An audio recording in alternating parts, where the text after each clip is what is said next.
40 দিনের দিনে একবার আসে, 39 দিনের দিনে একবার আসে, হাদিস শরীফে আসছে 38 দিনের দিকে একবার আসে। এইভাবে করে প্রতিদিন একবার করে মালাকুল মউত আসে আর বলে, এ বনি আদম, তোর হায়াত শেষ, আর মাত্র তুই 38 দিন বাঁচবি, আর মাত্র তুই 37 দিন বাঁচবি, আর মাত্র তুই 36 দিন বাঁচবি। ফাফু আনহুম ওয়াস্তাগফির লাহুম ওয়াশাওয়িরহুম ফিল আমর। তুই দুনিয়াতে যত গুনাহ করেছস সব গুনার জন্য তুই আল্লাহর কাছে তওবা কর, ঠিক কিনা বলেন? যখন মালাকুল মউত আইসা একজন মানুষকে বলে তোর সময় আছে আর 35 দিন, 34 দিন, 33 দিন, 32 দিন, 31 দিন, 30 দিন, প্রতিদিন মালাকুল মউত একবার এসে এসে বলে যায় তোর সময় কিন্তু আর বেশি দিন নাই। আল্লাহর নবী বলেন তখন ওই মানুষটার মধ্যে একটা মৃত্যুর ভয় কাজ করে, তার খাওয়া দাওয়া বন্ধ হয়ে যায়, কম খাওয়া শুরু করে, আত্মীয় স্বজনের সাথে কথা বলে না, শুধু সম্পদের দিকে তাকায় থাকে, স্ত্রীর দিকে তাকায় থাকে, সন্তানের দিকে তাকায় থাকে, আর এমন উদ্ভট কথাবার্তা বলে যেই কথা সে কোনোদিনও বলে নাই, ঠিক কিনা বলেন? স্ত্রীকে ডাক দেয়, ডাক দিয়া বলে শোনো আমার সময় মনে হয় আর বেশি দিন নাই। কথা বলে না? রাস্তা দিয়ে হেঁটে গেলে কোনো মানুষকে দেখলে ডাক দেয়, ভাই রে এদিকে আয়, আমারে ক্ষমা করে দিস, আমার সময় আর মনে হয় বেশি দিন নাই, যদি কোনো অন্যায় কইরা থাকে আমাকে ক্ষমা কইরা দিস। তখন বলে ভাই আপনি হঠাৎ করে এমন কথাবার্তা কেন বলেন? হঠাৎ কইরা বলে না, তার মৃত্যুর ঘন্টা বেজে গিয়েছে, ঠিক কিনা বলে? দেখবেন একটা মানুষ 40 দিন, মৃত্যুর 40 দিন আগে অসুস্থ হয়ে যায়। কি হয়ে যায়? মৃত্যুর 40 দিন আগে আস্তে আস্তে করে সে অসুস্থ হতে থাকে, তার খাবার কমে যায়, তার কথাবার্তা কমে যায়। সন্তানদেরকে ডাক দিয়া বলে বাবারে, এ বাবা এই যে সম্পদ দিয়া গেলাম এই সম্পদ তুই নিস। ছোট মেয়েকে ডাক দিয়া বলে মা এই সম্পদ তুই নিস। স্ত্রীকে ডাক দিয়া বলে এই সম্পদগুলা তোমাকে দিয়া গেলাম। সন্তানদেরকে ডাক দিয়া বলে আমার জানি কেমন ভালো লাগে না, যে কোনো সময় আমি দুনিয়া ছেড়ে চলে যাইতে পারি, তোরা মারামারি কাটাকাটি করিস না, তোরা নিজেরা ভালো মতো থাকবি, বাবার জন্য দোয়া করবি। অনেক মানুষ মৃত্যুর আগে এমন কথা বলে কি বলে না?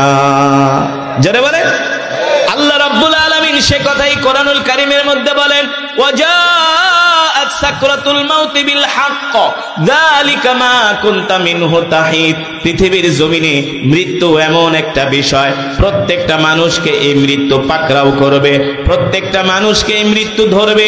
এই সাকারাতুল মাউত, এই সাকারাতের মাউত, এই সাকারাতের মৃত্যু, সাকারাতের মউত প্রত্যেকটা মানুষকে আক্রমণ করবে, গ্রাস করবে। মৃত্যুর যন্ত্রণা থেকে কেউ বাঁচতে পারে নাই, আমরাও বাঁচতে পারবো না, ঠিক কিনা বলেন?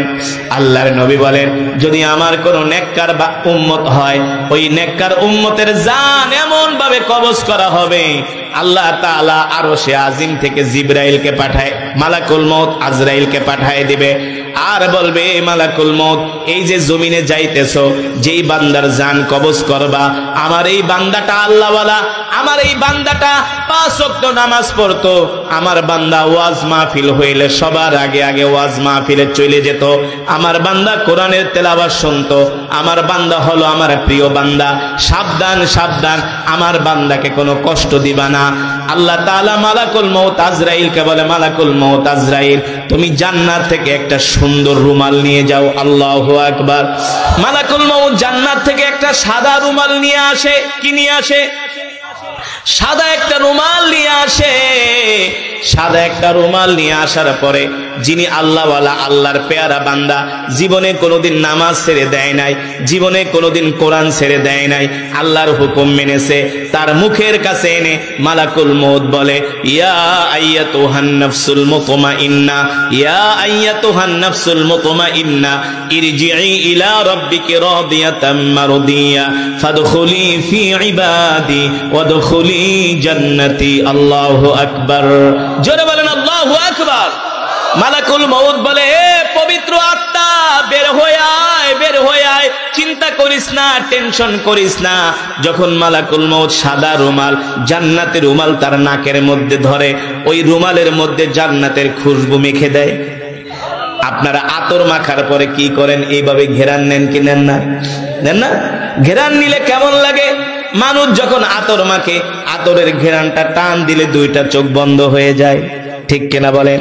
ঠিক যারা নেককার বান্দা হবে, যারা 5 ওয়াক্ত নামাজ পড়বে, আল্লাহর হুকুম মানবে, যারা কোরআনের মজমায় আসবে, আজান দেওয়ার সাথে সাথে যারা আগে আগে মসজিদে চলে যাবে, মালাকুল মউত জান্নাত থেকে একটা সাদা রুমাল নিয়ে আসবে। এই রুমাল তার নাকের মধ্যে থুতনির কাছে ধরবে, জান্নাতের খুশবুর ঘেরান পাওয়া মাত্র এমন করে একটা টান দিবে, এক টানের চোটে ঘুমায় যাবে। আল্লাহু আকবার। আর ওই ঘুমের মধ্যেই মালাকুল মউত তার জানটা বের করে নিয়ে যাবে, সে কোনো টেরও পাবে না। আর যারা বদকার হবে কি হবে? কথা কয় না? যারা ঘুষখোর সুদখোর আছে কি আছে না? কথা কয় না? নামাজ পড়ে না এক ওয়াক্ত, আপনাদের এলাকায় নাই? দেখবেন শুক্রবারে জুমার দিনও নামাজ পড়ে না, আছে কি আছে না? নামাজের জন্য ডাকলে কয় তোমার নামাজ তুমি পড়ো, আমার ইমান ঠিক আছে।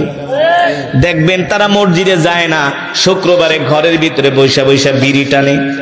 কিন্তু যারা নামাজ পড়ে তাদের বদনাম করে, আলেম ওলামাদের বদনাম করে।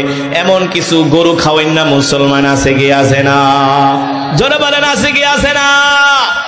এই জমিনের মধ্যে এমন কিছু মুসলমান আছে যারা গুনাহ করে, জিনা করে, ব্যভিচার করে, যারা ভণ্ড পীর, যারা মহিলা লয়া নাচানাচি করে, আছে কি আছে না?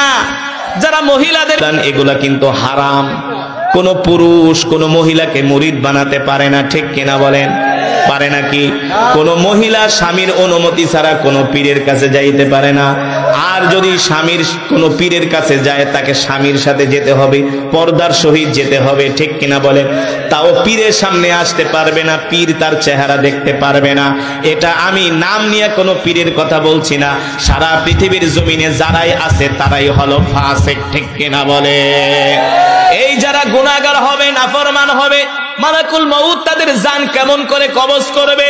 মালাকুল মউত বিশাল একটা দেহ নিয়ে আসবে, তাদের সামনে কালা কুসরি চেহারা হবে। মালাকুল মউতের হাতে থাকবে একটা লোহার রড। কি থাকবে? লোহার রড দেখার সাথে সাথে তার প্যালপিটেশন হয়ে যাবে। লোহার রড দেখার পরে দেখবেন কিছু মানুষ মৃত্যুর আগে মুস্কি মুস্কি হাসি দেয়, দেখবেন কিছু মানুষ